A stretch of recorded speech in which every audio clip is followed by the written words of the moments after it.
le salut se perd. Gardez-vous des fausses doctrines, notamment la super grâce, sauver c'est sauver, qui vise à enseigner aux gens que le salut ne se perd pas. Le salut se perd. Lorsque tu reçois le salut par le Saint-Esprit, tu dois le garder.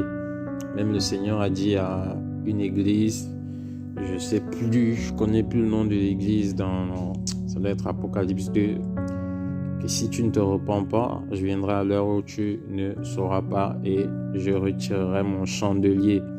Voilà, donc le chandelier c'est le Saint-Esprit, le salut se perd. Et puis Pierre, lui, il en a clairement parlé en disant que si après avoir reçu le Seigneur, ils retournent dans le péché et s'empêtrent de nouveau et sont vaincus par les désirs de la chair, les désirs du monde, leur dernière condition est pire que la première.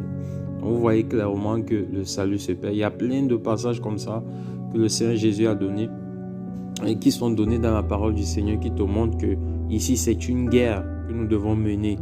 La guerre a été déclarée. Voilà, nous avons la victoire tant que nous demeurons à Jésus. Donc notre guerre à nous, c'est de demeurer en Christ, parce qu'il a tout fait. Tant que tu demeures en lui, tu as la victoire. Alors ton combat, c'est de demeurer en lui, en ne retournant pas dans les désirs impurs du péché, dans les convoitises de ce monde. L'auteur de l'épître aux Hébreux, l'épître aux Hébreux a été écrit, Christ était déjà ressuscité. Mais il va dire dans Hébreux chapitre 12 au verset 4 que vous n'avez pas encore résisté jusqu'au sang en combattant contre le péché. Donc vous voyez qu'il y a un combat à mener, d'accord? Parce que nous sommes entourés d'une grande nuée de témoins. On est entouré des gens qui veulent nous pousser dans le péché et il y a un combat à mener. C'est pourquoi le Seigneur Jésus pouvait dire que le royaume des cieux est forcé et ce sont les violents qui s'en emparent. Il y a une guerre pour discipliner cette chair.